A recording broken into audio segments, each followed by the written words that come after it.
नमस्कार, मी सीमाज किचनमध्ये तुम्हा सर्वांचे खूप खूप स्वागत आहे. मित्रांनो, तुम्ही पाहतच असाल आजची रेसिपी काय आहे ते.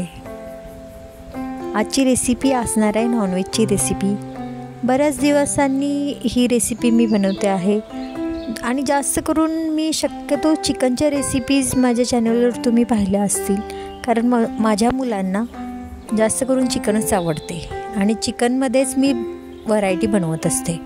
आज माझ्या मुलांना खिमा खायचा मन झाला होता, म्हणून आजची ही स्पेशल रेसिपी आहे.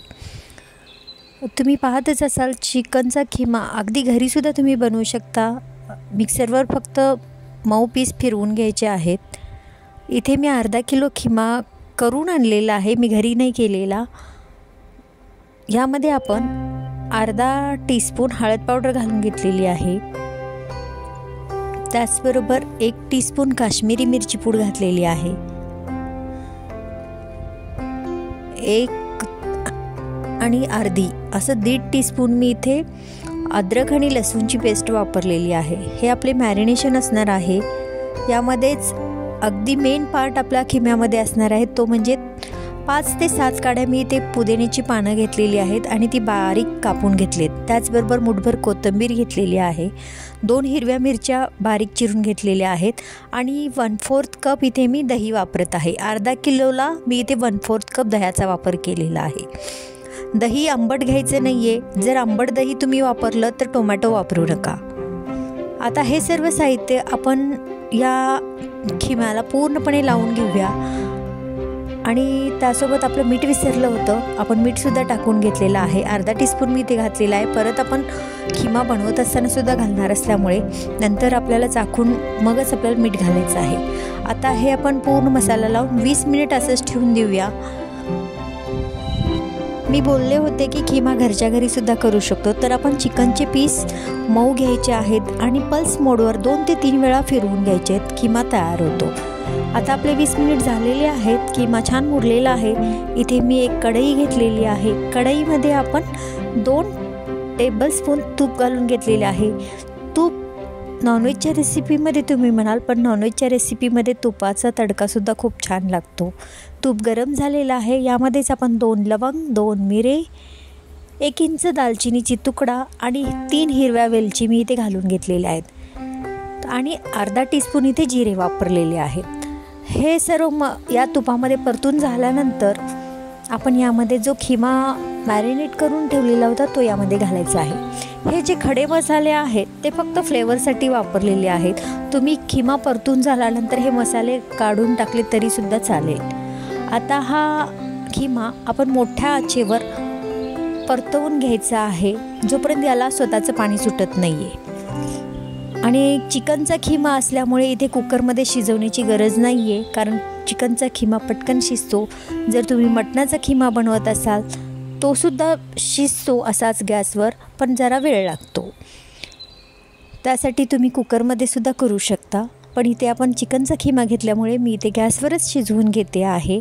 आता हा सतत आपण थोडा वेळ परतवून घेऊया आणि थोडा वेळ झाकून ठेवूया. आणि जे याला पाणी सुटेल त्याच पाण्यामध्ये हा चिकनचा खिमा पूर्णपणे शिजवून घ्यायचा आहे. जोपर्यंत याच्यामधील पाणी आटत नाही तोपर्यंत आपण हा खिमा शिजवून घेणार आहोत. पहा, हळूहळू करत याला पाणी सुटत आलेलं आहे. याचा सुगंध तुम्ही म्हणाल ना, अगदी घरभर पसरलेला असेल आणि या सुगंधाच्या दरवळानेच आपल्याला ही जी रेसिपी बनवत आहोत ते खाण्याची इच्छा होईल.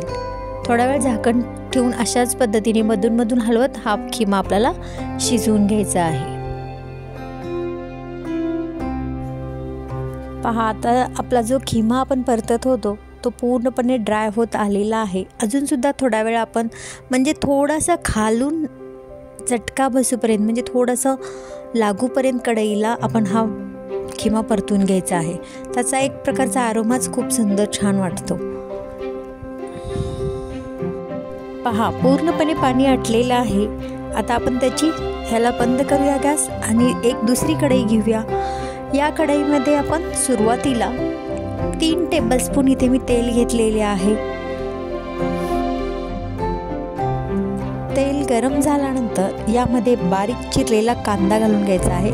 कांदा एकदम बारीक चिरून घ्यायचा आहे, कारण आपल्याला इथे वाटण बनवायचं नाही आहे, डायरेक्ट आपण कांदा घालणार आहोत. इथे मी अर्धा किलोला जवळपास मी 200 ग्राम कांदे घेतलेले आहेत. हा कांदा आपल्याला मध्यम आचेवर एकदम गोल्डन ब्राऊन होईपर्यंत परतून घ्यायचा आहे. पहा आपला कांद्याला ब्राऊन कलर येत आलेला आहे. आता आपण यामध्येच सुरुवातीला आपण अद्रक लसूण पेस्ट तर ऑलरेडी घातलेलीच आहे. आता आपण थोडीशी फोडणीमध्ये सुद्धा घालूया. यासाठी मी अर्धा टीस्पून इथे अद्रक लसूण पेस्ट घालून परत परतून घेते आहे. पूर्ण मसाला म्हणजे अद्रक लसणाचा जो कच्चापण आहे तो निघून गेला पाहिजे. पहा कांदा पूर्णपणे ब्राऊन झालेला आहे. आता आपण यामध्ये जे पावडर मसाले आहेत ते आपण सुरुवातीला यामध्ये घालून घेणार आहोत. कांदा छान लाल झालेला आहे. कांदा लाल झाल्यानंतरच आपल्याला यामध्ये मसाले घालायचे आहेत. जर तुम्ही कांदा कच्चा असताना घातला तर त्या मसाल्यांना कलर येणार नाही. यामध्ये मी 3 टीस्पून मिरची पावडर घातलेली आहे. रेग्युलर आपण जेवणात वापरतो तीच मिरची पूड आहे. 1 टीस्पून काश्मीरी मिरची पूड, अर्धा टीस्पून हळद पावडर, 1 टीस्पून धने जिरे पूड आहे आणि अर्धा टीस्पून इथे मी गरम मसाला वापरलेला आहे, म्हणजे गरम मसाला पावडर वापरलेली आहे. हे पूर्णपणे या कांद्यामध्ये आणि तेलामध्ये परतवून घ्यायचे आहेत. असे केल्याने काय होतं, आपला जो मसाला आहे तो पूर्णपणे तेलामध्ये परतला देखील जातो, शिवाय जो आपल्या चिकनच्या खिम्याला कलर येणार आहे तो सुद्धा खूप छान येतो. त्यामुळे नेहमी मसाले तेलामध्ये परतून घ्यायचे. त्यानंतर आता यामध्ये बारीक चिरलेले मी इथे 2 छोटे छोटे टोमॅटो घेतलेले आहेत, कारण मी इथे ऑलरेडी दही वापरलेले आहे. दही आंबट नाही आहे म्हणून मी इथे 2 टोमॅटो घातलेले आहेत. टोमॅटो घातल्यानंतर टोमॅटो पटकन शिजण्यासाठी इथे मी अर्धा टीस्पून मीठ घातलेले आहे. मीठ आधीसुद्धा घातलेले असल्यामुळे इथे मी थोडेसेच वापरलेले आहे. पहा टोमॅटो मीठ घातल्यानंतर पटकन शिजत चाललेला आहे. साईडनी तेल सुटत आलेलं आहे. अशा पद्धतीनेच आपल्याला हा मसाला पूर्णपणे भाजून घ्यायचा आहे. साईडनी तेल सुटले पाहिजे इतपत आपल्याला अगदी मध्यम गॅसवर तेल सुटूपर्यंत भाजायचे. थोडंसं पाणी टाकून आपण हा मसाला झाकून ठेवूया, म्हणजे आपोआपच त्याचं अंगचं पाणी सुटेल आणि मसालेसुद्धा खूप छानरित्या भाजले जाईल. मी इथे जे चिकनचं खिमा धुवून भांडे पाणी घालून घेतले होते तेच थोडंसं पाणी इथे वापरलेलं आहे. आता याला आपण थोडा वेळ असंच झाकण ठेवून शिजू देऊया. पहा कलर किती छान आणि सुंदर अगदी सुरेख कलर आलेला आहे. जे मसाले आहेत ते पूर्णपणे शिजलेले आहेत. टोमॅटोसुद्धा खूप छानरित्या स्मॅश झालेला आहे. आता यामध्ये आपण 2 ते 4 काड्या कोथिंबिरीच्या कवळ्या घ्यायच्या आहेत आणि त्याची देठं आपण यामध्ये कापून टाकायची आहेत. त्यामुळे खूप छान चव येते. ही देठंसुद्धा या मसाल्यामध्ये परतून आपण थोडा वेळ असंच झाकण ठेवून शिजवून घेऊया. पहा किती छान साईडनी पूर्णपणे तेल सुटत आलेले आहे. नॉनव्हेजचा मसाला जर अशाच पद्धतीने तुम्ही भाजून कोणत्याही प्रकारची तुम्ही रेसिपी जर बनवलीत ना, रेसिपी खूप छान होते. यामध्येच मी कमी तिखट मिरच्या 3-4 घातलेल्या आहेत. त्या अशाच ऑप्शनल घातलेल्या आहेत, चवीला खूप छान लागतात. त्याचबरोबर आपण यामध्ये जो खिमा परतवून घेतला होता तो सुद्धा आपण यामध्ये घालून घेतलेला आहे. आणि यामध्ये मी थोडासा मसाला खिमा बनवत असल्यामुळे मी ते पाणी जास्त वापरणार नाही आहे. तुम्हाला जर हवं असेल तर तुम्हाला जितकं म्हणजे ग्रेव्ही हवी आहे तितकं पाणी घालून तुम्ही हा खिमा परतवून घेऊ शकता. ऑलरेडी आपला खिमा शिजलेला आहे तरीसुद्धा अजून मसाल्यामध्ये थोडा वेळ म्हणजे 10 मिनिट आपण फक्त हे शिजवून घेणार आहोत. त्याच्यामध्येच मी थोडंसं आता परतून घेतल्यानंतर थोडं पाणी घालते. मिरच्या पण आपण कच्च्या घातलेल्या आहेत ना, त्या पण अशा अर्ध्या कच्च्या झाल्या पाहिजेत अशा पद्धतीने मी इथे मिरच्या शेवटी घातलेल्या आहेत. या मिरच्या खिम्यामध्ये दिसायला तर सुंदर दिसतातच, पण खायलासुद्धा खूप चवीला लागतात. तुम्ही कलर पहा, अगदी सुंदर कलर आलेला आहे. थोडा वेळ असंच अधूनमधून हलवत झाकण ठेवून जास्तीत जास्त 10 ते 15 मिनिट तुम्ही हा खिमा शिजवून घ्या.